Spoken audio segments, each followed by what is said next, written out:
Okay, thank you for hosting us on your channel. My name is Erasmus Johnson, and I'm glad to be here. Thank you. I'm so glad to be hosted on your channel, Soccer. Thank you so much. Yeah, we are so grateful for always bringing us together and having some interactions and getting to know each other, how we came to UAE, what experiences we have undergone. So I think we'll be in position to share whatever we have experienced and how we left our home country, that is specifically Uganda. Yes. And we'll share all how we came over here and the experiences we are going through. Thank you. Okay. So, Mr. Richard, what does Abu Dhabi give you that Uganda never could, and what did Uganda give you that Abu Dhabi never will? So, first of all, you asked about UAE or Abu Dhabi. I would say UAE is better. Yeah, it has added that. It has added a lot of value in that. In my country before, when I was working as an electrical engineer, basically we could go do the wiring, and the finances were a little bit low. The payments were low. So when I came to UAE, it's a little bit, not a little bit, it's quite better. It's quite better. The payment is much better than Ugandan payment. And also in terms of savings, in UAE you can do more savings compared when you are at home.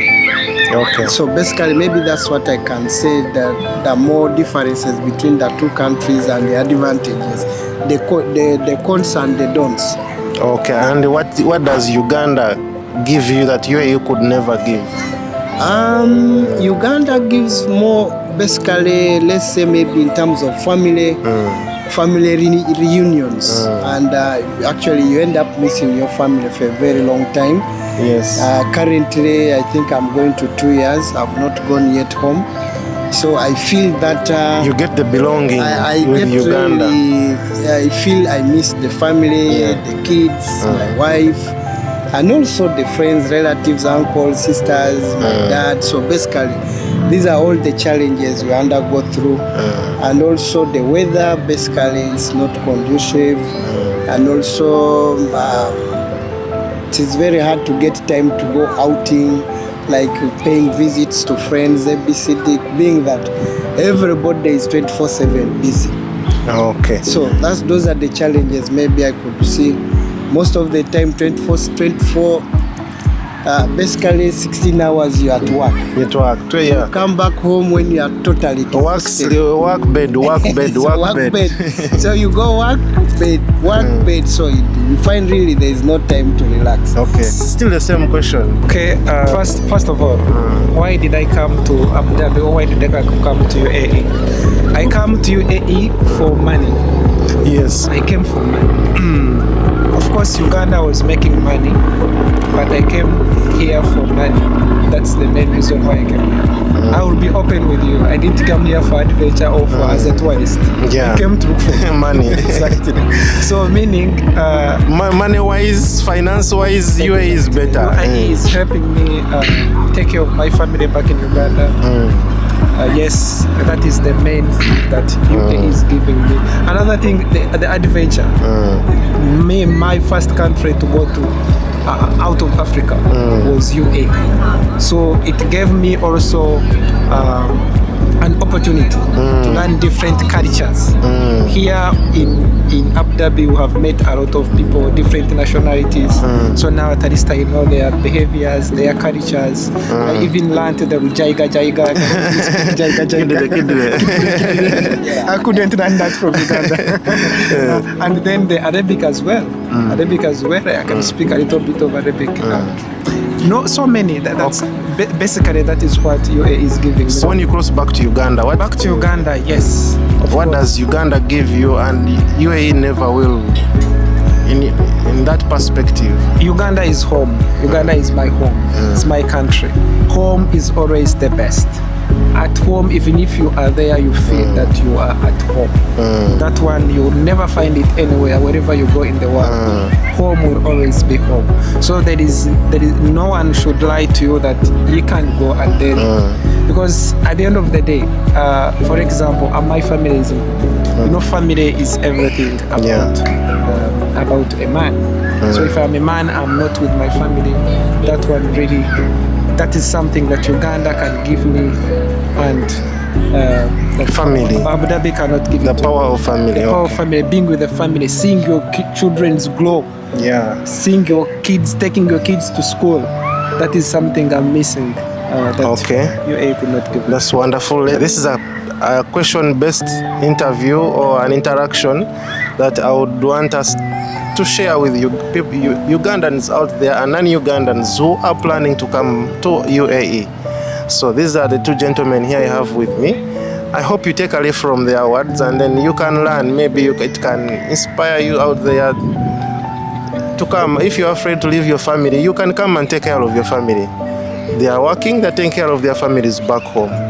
Mr. Johnson, still, if you could talk to your 25-year-old self back in Uganda, what would you want him about before moving abroad?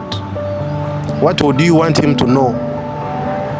That before moving abroad, this abroad is like this. In particular, study case, let's say Abu Dhabi and India in general. What should they know? First of all, I will give the kind of advice my late dad used to give us before we go to school. He used to tell us, you should know why you are going to school. Exactly, that's the same advice I would give to someone who is planning to come here. Before he comes, he should know what is the purpose of going to Abu Dhabi or to UAE. If you're going for work, know that you're going for work. When you reach there, go strictly for work, because that's what brought you there. The same question, what would you tell a 25 Ugandan who's trying to come in Abu Dhabi? What should they know before coming to Abu Dhabi? A 25-year age, maybe a girl or a boy, or a son or a daughter would be maybe coming to UAE. Basically, from my perspective, I would actually encourage that person.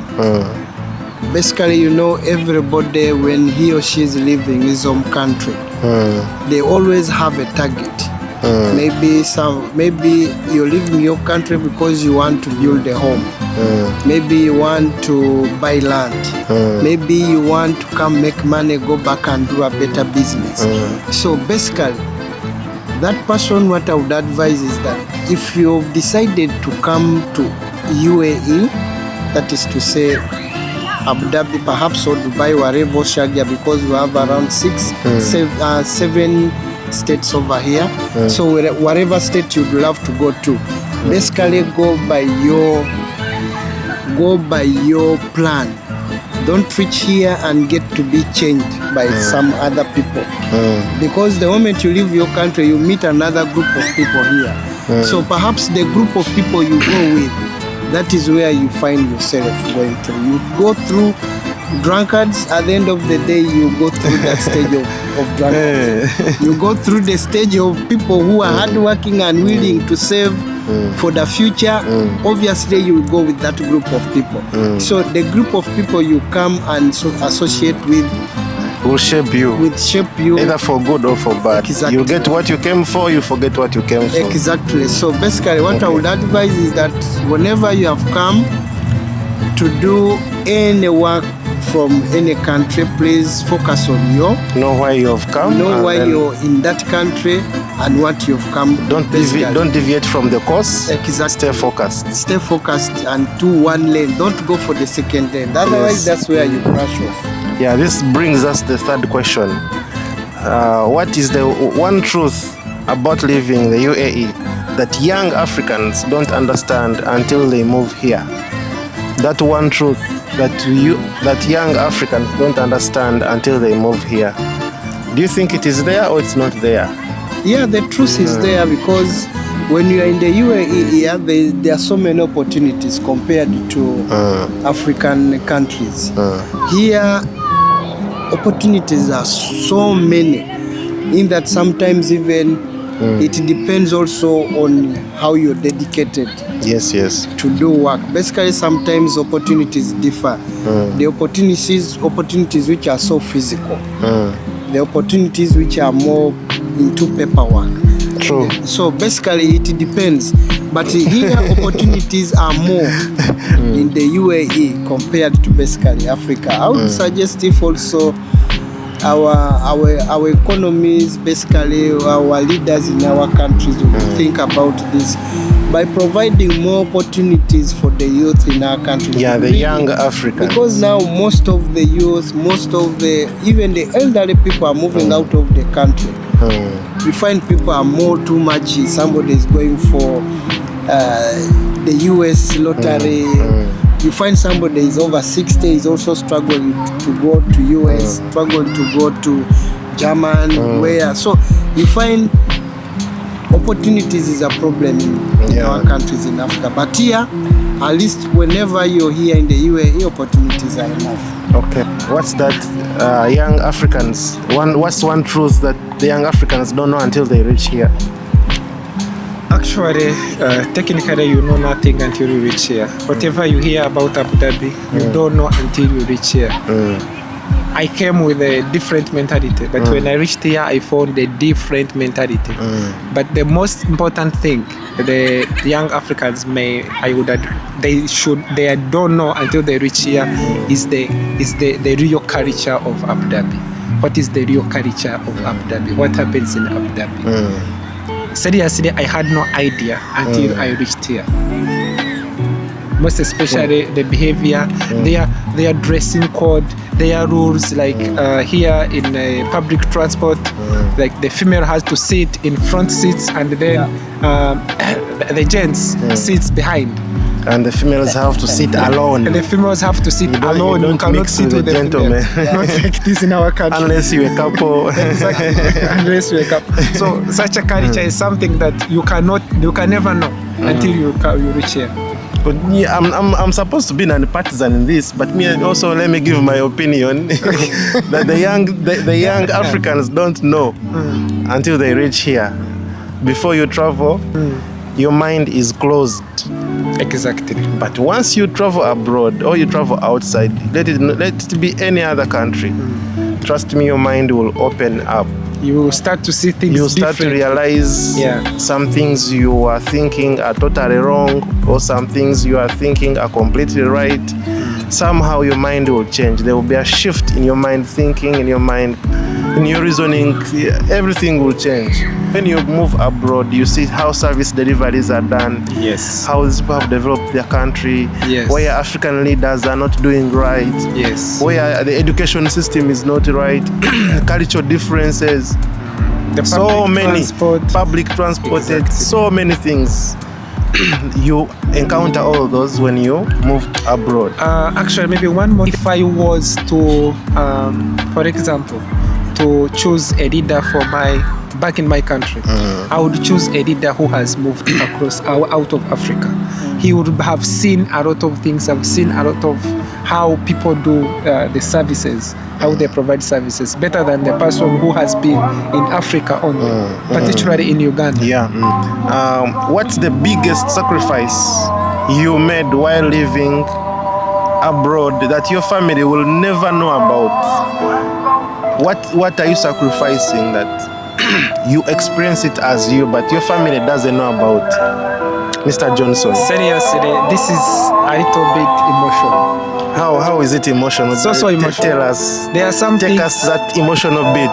There are some things that men or people who are not in their country, because this goes to also the females who are also here abroad looking for money. Being away from your family, most especially if you have a family, your own family, your kids or your wife, being away from them for 1 year or so without seeing your family, your parents, your siblings, really it's a little bit, it is so heartbreaking. You reach a point you are like, today I have to wake up and go for work, but still you're thinking about your family. You miss your family. You miss thinking that your kids are growing and you're not in their life. You're not part of their life. You're not present. You feel like a stranger in their life. You go there once in a while. That one is so heartbreaking, and that pain, no one can. I cannot explain that one. It's just a feeling. Yeah. Someone has to feel it to understand. Indeed, it's emotional. I could also sympathize with you. I could also understand from your perspective. Now to Mr. Richard. Do you have another emotional bit of experience? Yeah. My experience was so emotional. Actually, for your information, I came to the UAE in 2015. That was March. Yes. I remember the date, March 29th. It was even a Saturday. Yes. Actually, we boarded a plane in Uganda at the EBB at it was at I think it was 8 p.m. That was on 28th of March. Then we reached here 29th. We reached actually it was Dubai. So basically, when I was leaving, my wife had given birth actually to a baby boy. How many months? How old? Not months, man. It was weeks, bro. Just weeks. 3 weeks. Wow. So I left that man when he was It's 3 touching. weeks. It's touching. It was really so touching. So I left when my kids were a little bit young. Remember 2015, the youngest was just 3 weeks. Indeed, that's a Can imagine. It's a sacrifice. I had to leave home with a lot of Pain on you. So basically, I wasn't. But all in all, the focus was all about The to bag. make the family better. That's just the bag. So I said, okay, let me sacrifice all this. I have nothing to do. So I had to see how I had to leave something for the family. So I said bye to the family, then I came. But it was so emotional that when I reached Abu Dhabi, I communicated actually back home, but then my wife told me the kids were looking for me. They said, where is daddy? Where is daddy? So I can imagine. I felt so emotional. It was really so heartbreaking in that even it took me 2 weeks without eating very well. I know. I was still traumatized. You just left a young born. Sure. Their mom. You haven't. So it was very hard. You don't know the condition of the mother. Basically it was so hard and so touching. And also, now we are very far. Training, they always say where there are two parents, kids tend to grow very well. Yeah. They take both the grooming. The grooming. Your father, you do your part. The mother will do their part. Sorry, but now the challenge is one parent is away. It's only one parent who is there. Yeah. Sometimes I, as a man, there are some, being that I have a daughter. Sometimes there are cases whereby a father cannot go into depth with a child who is a girl. Who's a girl, yeah. But the mother will take care. Also, yes, a mother can take care. And also, in the process of a boy child, you find a dad is the one who takes care mostly in some other parts of a boy child. True. So there are so many challenges really, which really make me feel so disturbed when I personally am not around at home. But what to do, it's more of making life better. We keep on moving. Yeah. So I think that's it, what I can. This has been a real emotional session. I think I should also give my emotional bit. I'm just interviewing these two gentlemen. Sure. But the topic is, since I'm also here, I can throw in one word or two. For me, mine has been mental state. Sure. If you are not like a strong person, this world can drain you mentally. Really, it can drain you mentally, and nobody cares about your mental state. The work, they don't care. If you're not strong, you can run crazy. That one. That's true. those who say that men have no emotions, but it's road without your family. I would say men cry from their hearts, Yeah. inside their hearts. You will not see the tears in their eyes, but deep inside the heart, there are a lot of tears inside. That's True. right. What's the biggest mistake Ugandans make when they first arrive in the UAE that destroy their chances of success, Mr. Richard? Yes, the biggest is that most of the Ugandans, when they arrive in the UAE,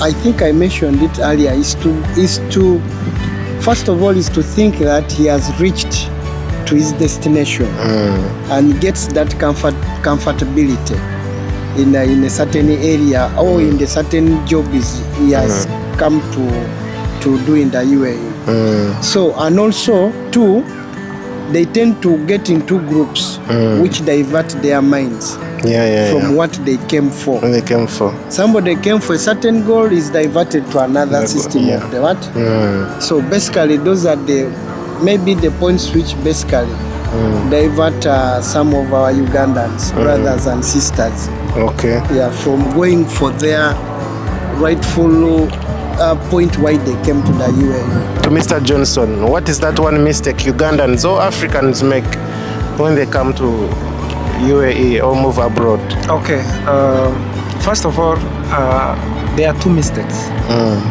Number one is, I agree with Mr. Richard what he said. That is the most mistake that most do. Because if you are new in UAE and you reach and then your friends, you should choose wisely when you're choosing your friends. If you get bad friends, bad groups, you will obviously all right, like I was saying, the bad groups. When you come in UAE, know what has brought you here. Choose the friends wisely. If you see that the friends are like the topics, whatever you're discussing, if you are diverting you from why you came here, you should always avoid such a groups. Number two is about the financial discipline. When you come here in UAE, you start earning sometimes money that you have not been earning when you are in your home country. You get excited. And now you get excited, you might start overspending, and then you forget that you came here to save and then develop yourself. Yes. And then you start overspending. Those are the biggest mistakes. The luxury. Yeah, those are the biggest luxury life is a hoax. Yeah. Exactly. So, if you could summarize your journey in one sentence, what would it be? Summarize just one sentence. That is a little bit hard for me to summarize my journey in one sentence. My journey is a very long journey. It could be to summarize it poetically, just one sentence. Sure. What would you summarize your journey from where you started from until now? My journey, if I could summarize it in one sentence, I would just look up in the skies and say, thank you, Lord, because it has been a very wonderful journey. I'm not where I was yesterday. I don't know where I'll be tomorrow, but at least for today, I'm sure I'm better than how I was yesterday. It's been God.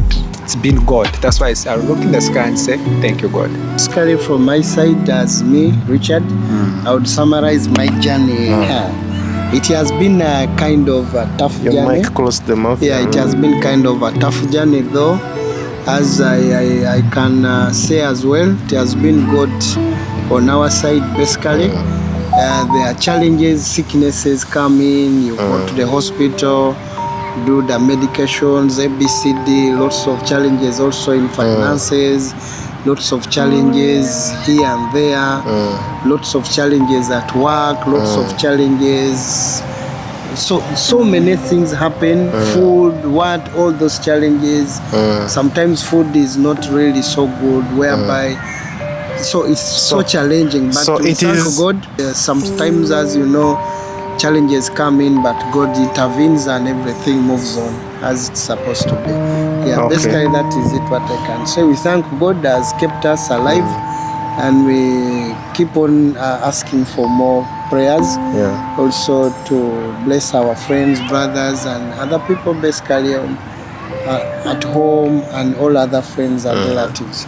Yeah. As a closing remark for me, regarding one sentence that could describe me as well, if it wasn't God, I don't know. Nothing, just know in this way, like there's nothing you can achieve without God. That's right. Whatever step, it's God. God has drafted it. Just trust Him, and He will drive you. He's the best driver. That's what I can say. God is the best driver in my life. That's right. There's no any other definition. It's God. Until 10, He's the best definition. You just say Alhamdulillah. Since we are in UAE, it's Alhamdulillah, Mashallah.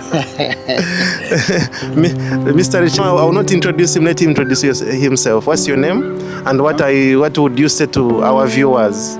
I'm called regarding this topic. Agret Mwine. I have only four statements to make because we are summarizing. First, God is the best driver ever. He's the best driver. The second one, choose your friends wisely. To stay in UAE, choose your friends wisely. And the third one, spend accordingly. Because if you are kind of extravagant, you will shy away from your goals. Stick to your goals. In fact, if it's better, you can develop yourself more and shoot for higher goals. That's all I can say. Thank you so much to the viewers. If this interaction has touched your heart, share it